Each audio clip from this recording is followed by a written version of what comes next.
Assalamualaikum warahmatullahi wabarakatuh. Yang saya hormati Bapak Ibu penguji uji kinerja mahasiswa PPG dalam jabatan Transformasi Plus Kementerian Agama Republik Indonesia LPTK Win Maulana Malik Ibrahim Batch 4 tahun 2025. Perkenalkan, nama saya Maman, saya guru mata pelajaran di MTS Al Mustafa Iya. Saya adalah mahasiswa pendidikan profesi guru dalam jabatan Kementerian Agama Republik Indonesia Batch 4 di LPTK Win Maulana Malik Ibrahim dengan NIM 2501091155570 dan nomor UKG 2061061410. Pada hari ini, Rabu tanggal 21 Januari 2026, saya akan melaksanakan praktek pembelajaran dalam rangka penilaian uji kinerja dengan menggunakan model pembelajaran Problem Basic Learning pada materi proses berdirinya Daulah Ayyubiyah kelas 8 semester genap. Pelajaran Sejarah Kebudayaan Islam. Terima kasih, mohon arahan dan bimbingannya.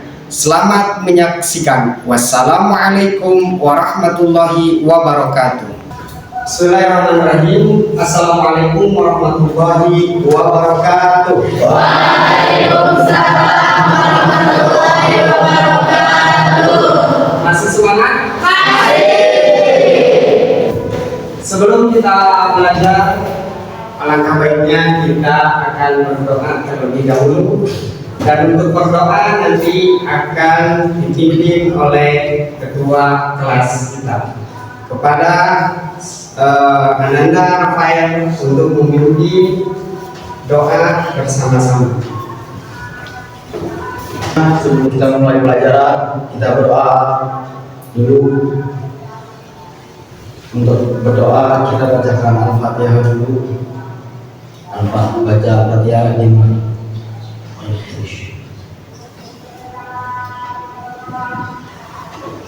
selesai. Sekarang kita angkat tangan semua untuk berdoa sebelum belajar. Berdoa dimulai.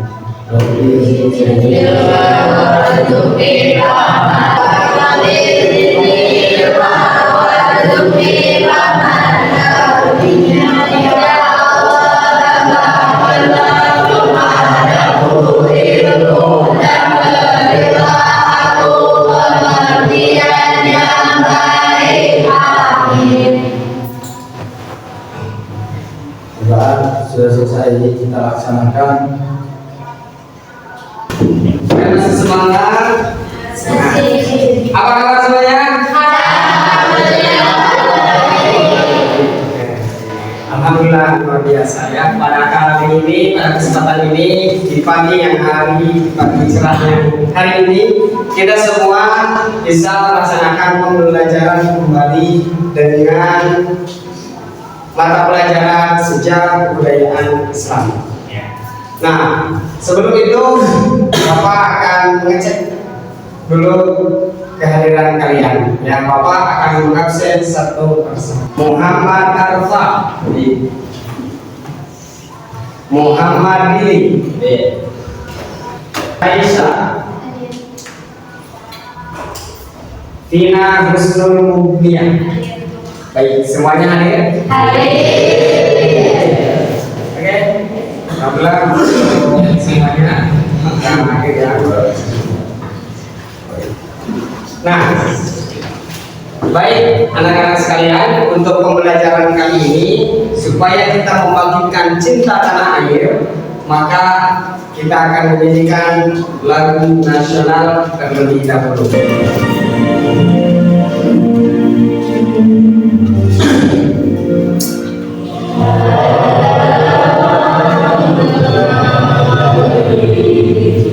Janji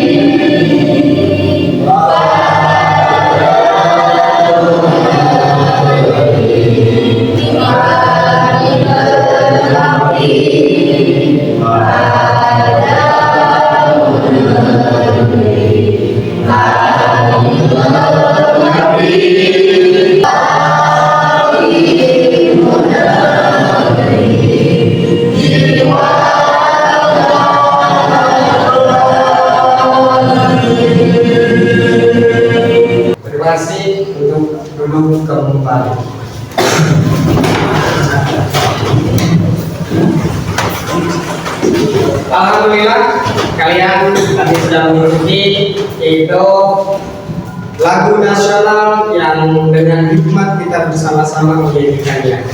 Nah, dengan itu maka dapat kita rasakan begitu nikmat persatuan yang dapat kita rasakan. Selain itu, ya, maka persatuan yang harus patut kita hargai adalah kekuatan bersama.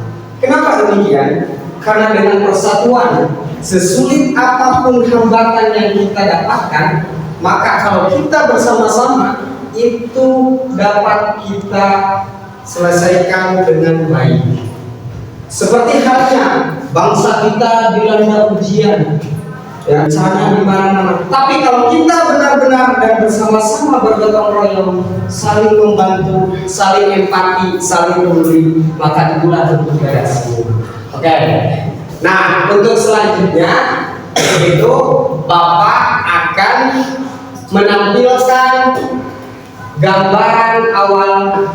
Selanjutnya, tujuan pembelajaran kali ini adalah kita akan meneladani nilai cinta, persatuan, toleransi, dan kepemimpinan dari pendiri Daulah Al-Ayyubiyah. Nah, untuk itu Bapak akan memberikan gambaran awal berdirinya Daulah Al-Ayyubiyah.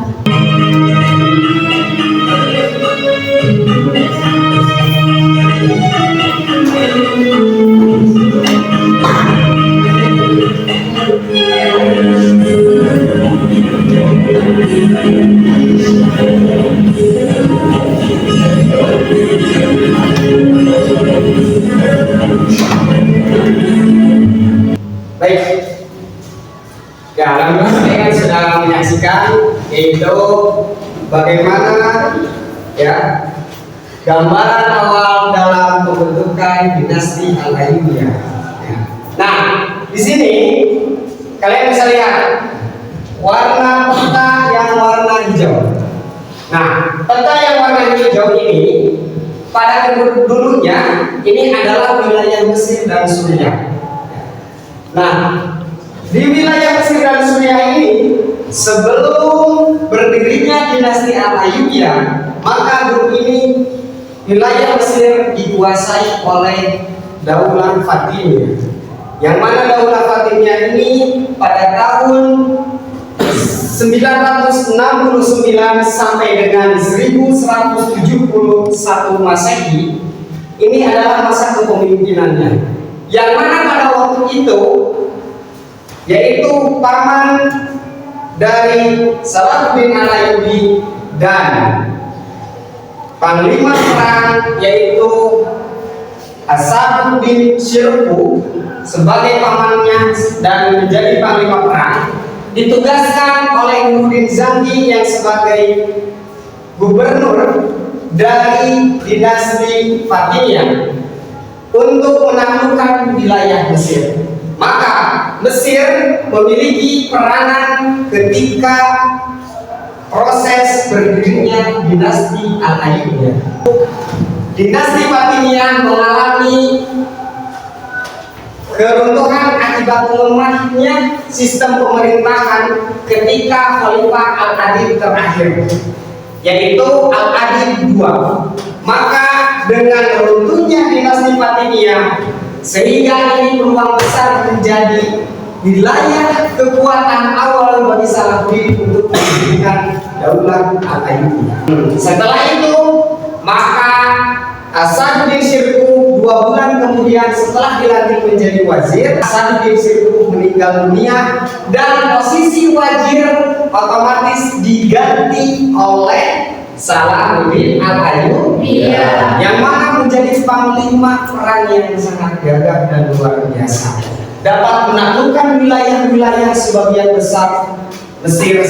Ketika lemahnya dinasti Fatimiyah dan Salahuddin mengambil kesempatan untuk merencanakan sampai dengan Salahuddin Al-Ayyubiyah dapat menaklukkan kota suci karena sebagian masih dalam keadaan posisinya kota Yerusalem itu dikuasai oleh tentara salib. Kenapa harus dimiliki? Karena kota ini adalah kota yang sangat penting untuk mendirikan dinasti Al-Ayyubiyah. Maka kita akan melihat cuplikan tayangan video gambaran ya awal dalam proses berdirinya dinasti Al-Ayyubiyah dalam penaklukan kota suci.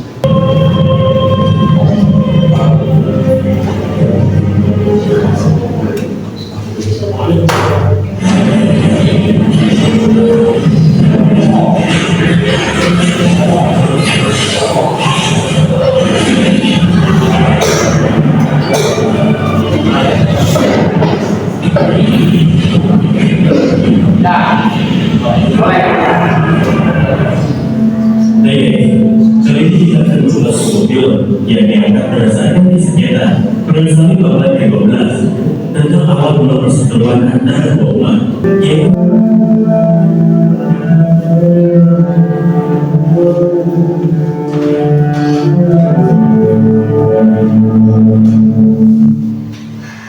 Oke, itulah peristiwa di mana perang salib dapat kalian lihat sejarah penaklukan kota Yerusalem. Siapakah pahlawan yang lahir dari cinta yang dapat menyatukan negeri itu semua? Siapakah? Salahuddin Al-Ayyubiyah. Jelas ya.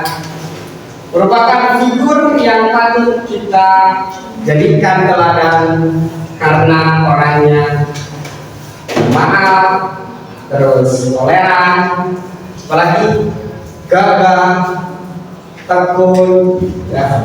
Yang terpenting adalah Salahuddin Al-Ayyubi, yaitu taat beribadah. Inilah dia cuplikan atas dasar kita melihat penaklukan kota Yerusalem dalam proses atau mendirikan dinasti Al-Ayyubiyah oleh Salahuddin dan melihat keteladanan dari perwira yang sangat gagah, yaitu Salahuddin Al-Ayyubi. Sebelum kita melanjutkan pada pembelajaran ini, Bapak ada satu permainan ya, yang mana ini adalah mengasah konsentrasi kalian ya, mengasah konsentrasi kalian. Oke. Permainan ini disebut dengan pegang jawab. Pegang jawab. Ya, ikuti, lihat. Tangannya di atas, tangannya di atas. Tangannya di atas, semuanya di atas, di atas, di atas, di atas. Di sini di atas. Oke, atas. Putar-putar. Putar-putar, putar-putar, putar-putar, putar. Stop. Stop, stop, stop, stop, stop. Oke. Sekali lagi, putar, putar, putar, putar, putar, putar. Stop. Stop, stop, stop, putar, putar, putar, putar, putar. Pegang bunda. Oke. Terima kasih. Masih konsentrasi. Ya. Oke, kita lanjutkan untuk pembelajarannya, yaitu kita masuk kepada intinya, yaitu proses berdirinya Daulah Al-Ayyubiyah. dinasti Ayyubiyah atau Bani Ayyubiyah adalah dinasti Islam Sunni keturunan etnis Kurdi yang pernah berkuasa sejak abad ke-12. Pada masa kejayaannya, dinasti yang pemerintahannya berpusat di Mesir ini pernah menguasai hampir seluruh wilayah Timur Tengah. Pendiri dinasti Ayyubiyah adalah Salahuddin Al-Ayyubi yang sebelumnya menjadi wazir atau tentara perdana menteri di bawah dinasti Babiyah. Dinasti Ayyubiyah berkuasa selama kurang lebih 1 abad hingga pertengahan abad ke-13. Bagaimana sejarah dinasti Ayyubiyah?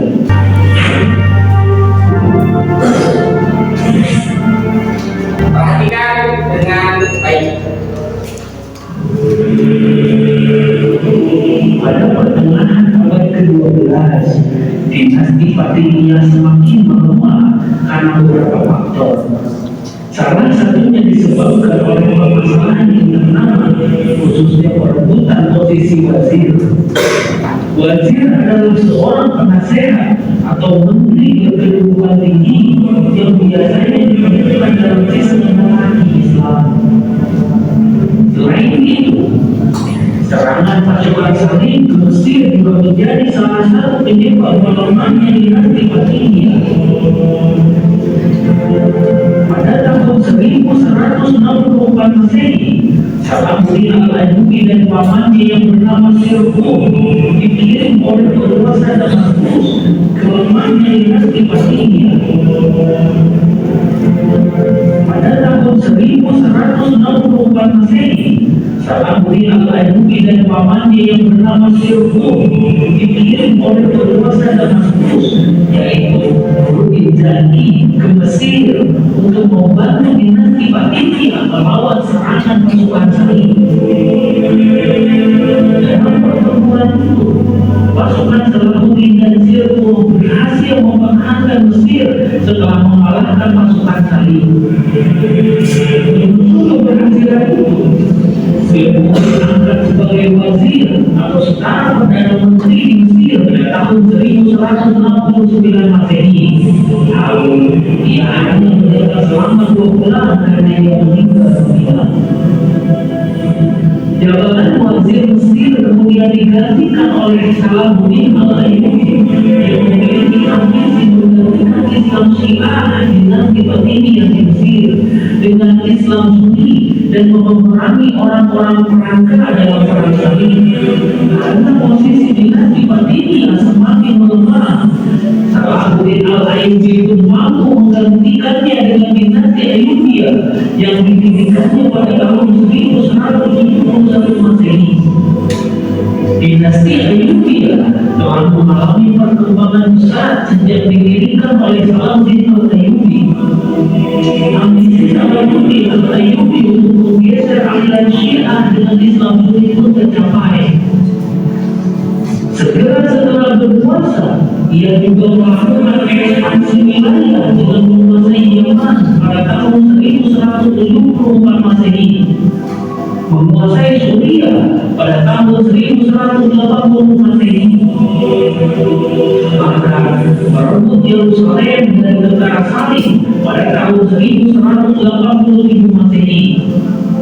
Tidak berhenti di situ, wilayahnya terus meluas hingga berhasil menguasai Afrika Utara, India Utara, Arab Barat, Syam, Mesopotamia, Palestina, dan Transjordania. Itulah demikian kita dapat menyaksikan proses berdirinya Daulah Al-Ayyubiyah. Oke. Timbullah pertanyaan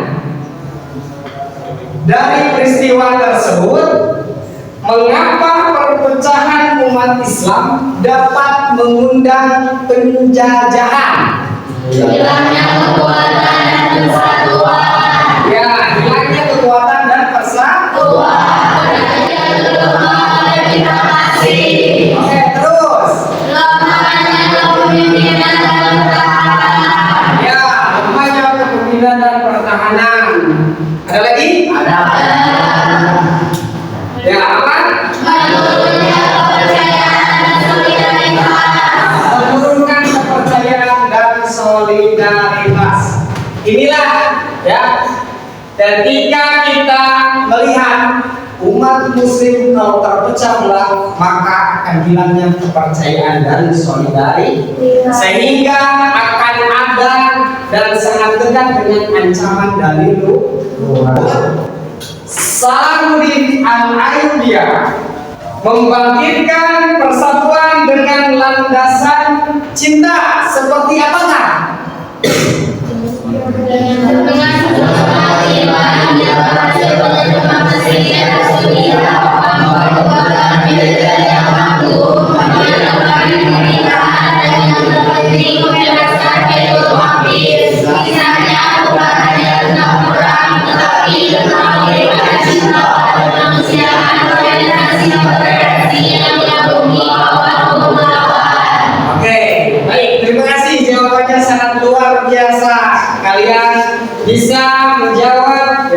ternyata yang menyatukan dengan dasarkan cinta kepada tanah air adalah Salahuddin Al-Ayyubiyah, sehingga dapat menyatukan wilayah Mesir yang tadinya terpecah belah menjadi satu. Terus yang paling patut kita teladani dari Salahuddin Al-Ayyubi yaitu cinta kepada umat. Inilah menjadi figur yang harus kita teladani dari figur Salahuddin Al-Ayyubi. Supaya kalian lebih paham, maka di sini Bapak akan menampilkan materi supaya kalian lebih paham ya. Ini akan menjadikan bahan kalian untuk nanti dalam diskusi kelompok. Ya. Proses berdirinya dinasti Al-Ayyubiyah.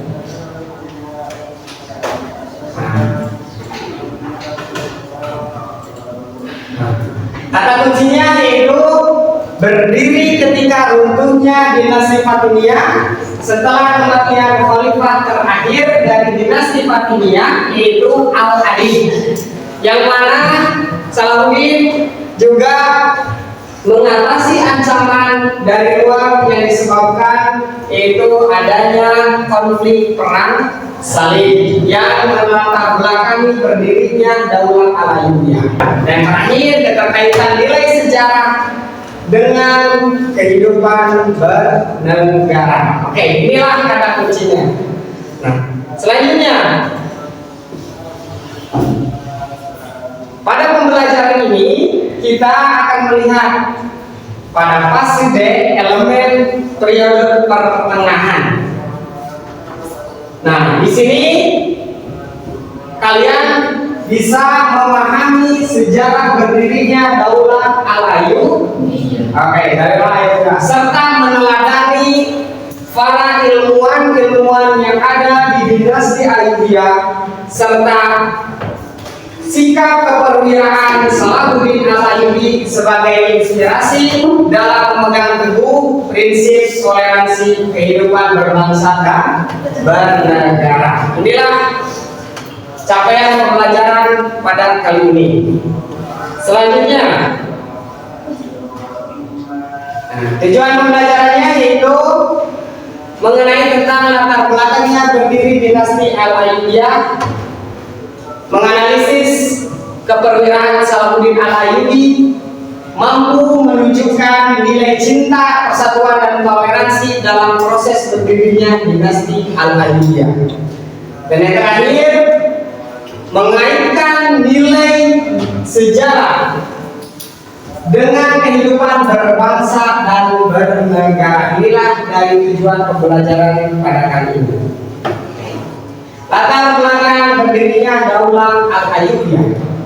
Ketika lamanya dari pemerintahan Daulah Abbasiyah ini dimanfaatkan oleh daulah-daulah kecil yang pada waktu itu melepaskan diri dari dinasti Abbasiyah.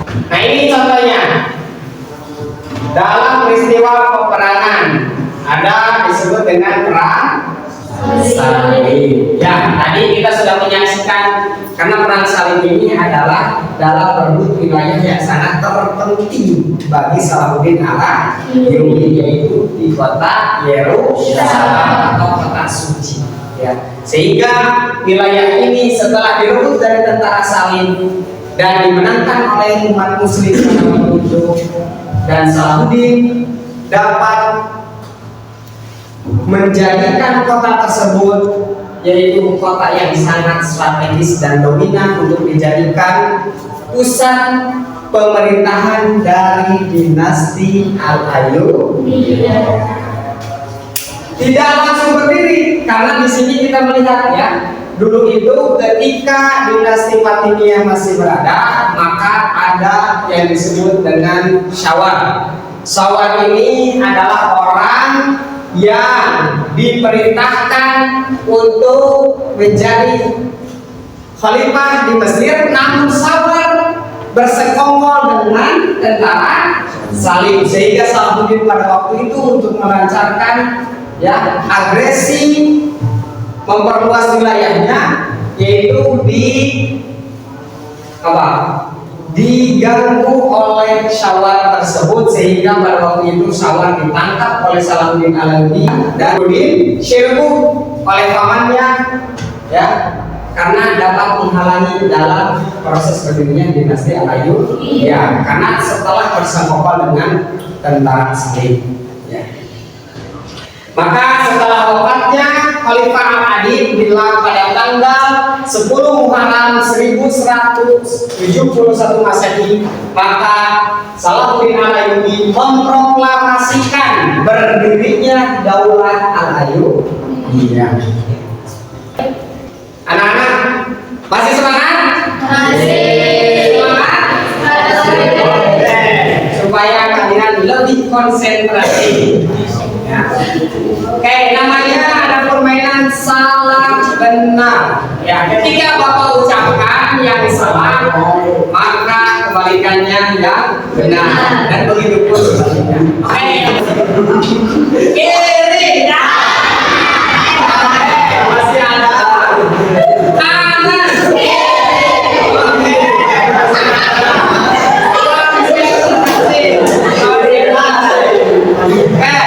Sekali lagi, konsentrasi. Ya. Belakang. Depan. Baik, anak-anak, untuk selanjutnya kita akan mengorganisasikan, dibagi ke dalam beberapa kelompok supaya menjadi pemahaman buat kalian dalam memahami materi yang sudah Bapak sampaikan. Bapak akan memberikan lembar kerja yang akan dikerjakan setiap kelompoknya. Nah, sudah ada lembar kerjanya? Sudah ada? Oke. Sebelum kalian memulai mengerjakan lembar kerjanya, di sini petunjuk untuk pengisian lembar kerja.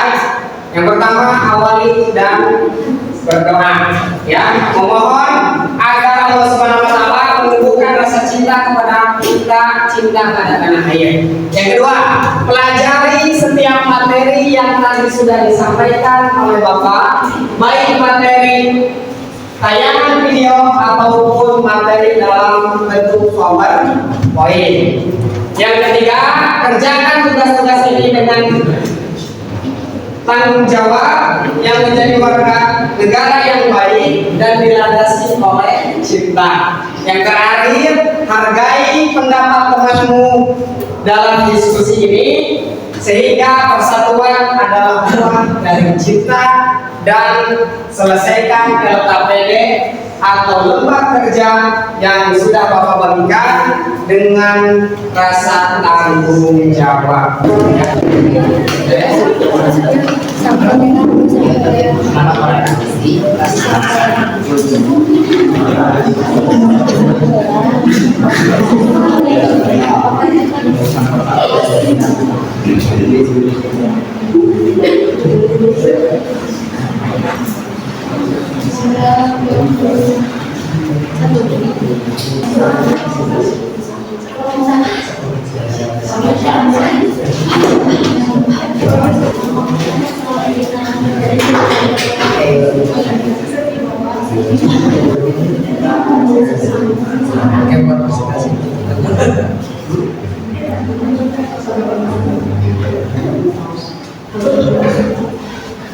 Apakah setiap kelompok sudah selesai?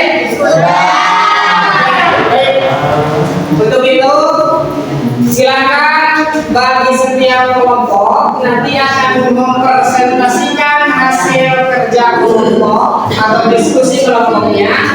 Ya, di depan boleh perwakilan dari setiap kelompoknya. Silakan siapa saja nanti untuk mempresentasikan hasil dari diskusi tiap-tiap kelompok. Nah, yang kalian nanti akan dibacakan adalah tugas 1, tugas 2, dan tugas 4 kepada perwakilan kelompoknya untuk mempresentasikan.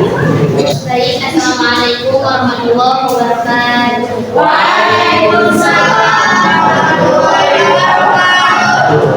Baik, berdirinya saya di sini untuk mengungkapkan hasil diskusi kelompok kami, yaitu kelompok kami kampung. Untuk pertanyaan bersama, menurutmu mengapa perpecahan internal membuat sebuah negara menjadi lemah dan mudah diserang? Hubungkan jawabanmu dengan pentingnya memupuk rasa cinta dan persatuan di antara sesama warga bangsa.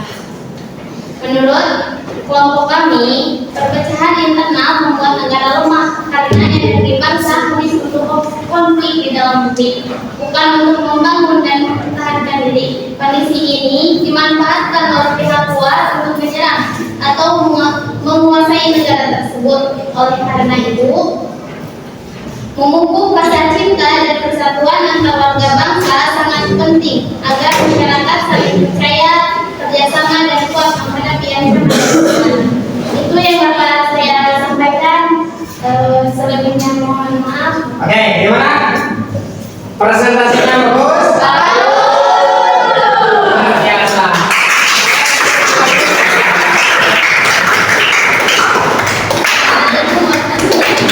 Luar biasa. Baik, setelah kalian presentasi, maka untuk selanjutnya Bapak akan meminta kepada perwakilan kelompok supaya mempresentasikan tugas yang ketiga, yaitu simulasi dialog tentang cinta. Siapa yang mau ke depan? Ya. Oke, baik, dari kelompok Sang Pemberani dan Sang Tangguh, silakan. Tepuk tangan dulu dari kelompok Sang Pemberani dan Sang Tangguh. Ya, silakan. Siap. Sultan yang agung, dunia tak kini. Mengapa mereka tidak membalas perlakuan kejam yang dulu diterima umat Islam di kota ini? Ketahuilah wahai sahabat, rasa yang melahirkan dendam yang tak berujung, dendam yang berbahaya ini akan menjadi bentuk perangan bagi anak cucu kita di masa yang akan datang. Aku bukanlah penakut yang datang untuk menghancurkan, melainkan aku adalah hamba yang datang untuk memulihkan martabat rumah suci. Jika aku membalas mereka dengan kekejaman yang serupa, lalu apa bedanya aku dengan mereka yang berusaha begitu? Islam tidak mengajarkan kita untuk menjadi pemenang yang terus dan Rasulullah SAW mengajari bahwa kemuliaan sejati ada pada pengampunan saat kita ada dalam posisi yang kuat. Aku ingin dunia menunjukkan bahwa di kota ini ketika umat Islam berpuasa, tidak ada darah yang tumpah sia-sia, tidak ada tempat ibadah yang dihancurkan, dan tidak ada jiwa yang ditakutkan. Biarlah sejarah mencatat, aku menang bukan karena pedangku yang lebih tajam, tapi aku menang karena hatiku yang lebih luas.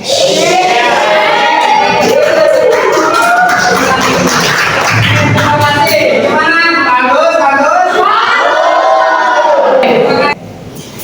Nah, setelah kalian mempresentasikan itu semua, nilai cinta apa yang paling menonjol dari Salahuddin Al-Ayyubi? Oke. Nilai cinta apa yang paling menonjol dari Salahuddin Al-Ayyubi? Nilai cinta apa? Salah satu sifat kepemimpinan Salahuddin adalah mengedepankan cinta. Oke, mengedepankan cinta. Terus Toleransi dan persatuan. Ia tidak memaksa kehendak, tapi membangun kesadaran bersama tentang pentingnya persatuan negara Islam ini menjadi wujud nyata cinta pada negara karena persatuan bertransportasi utama kekuatan daulah Ayyubiyah. Oke, karena persatuan menjadi fondasi dari dinasti Ayyubiyah. Iya. Selanjutnya bagaimana menerapkannya dalam kehidupan berbangsa dan bernegara? Seperti apa contohnya? Belajar dengan sungguh-sungguh sungguh-sungguh sebagai bentuk tanggung jawab untuk memajukan bangsa. Oke, belajar dengan sungguh-sungguh sebagai tanggung jawab. Menjaga persatuan dengan menghormati Ya. perbedaan suku, agama, dan budaya di lingkungan sekolah. Menjaga persatuan. Dan menghormati perbedaan suku. Oke, serta menghormati perbedaan suku, ya, ras, agama, dan budaya. Ada lagi? Mematuhi peraturan sekolah. Mematuhi peraturan sekolah. Yang terpenting adalah menghormati orang tua, guru, serta teman. Itu akan menjadikan ciri ya warga negara yang baik dan memiliki akhlakul karimah.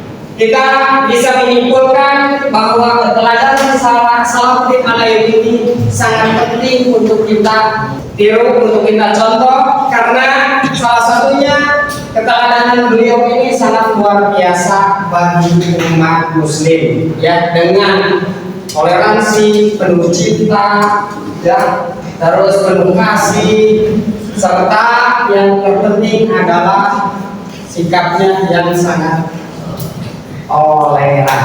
Oke, nah untuk yang terakhir pada sesi ini, bagaimana cara menumbuhkan kepada cinta tanah air?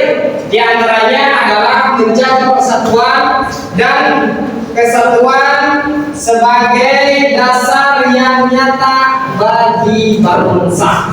Yang kedua, menghormati guru, orang tua, serta teman. Ini mencerminkan akhlak anak bangsa yang baik, yaitu yang memiliki akhlakul karimah. Dan yang ketiga, berprestasi sesuai kemampuannya masing-masing. Ini dapat mewujudkan sebagai kontribusi nyata bagi anak bangsa. Itulah pembelajaran pada kali ini yang meneladani dari sosok perwira yang sangat luar biasa, yaitu Salahuddin al-Ayyubi. Mungkin itu saja pertemuan pada kesempatan kali ini.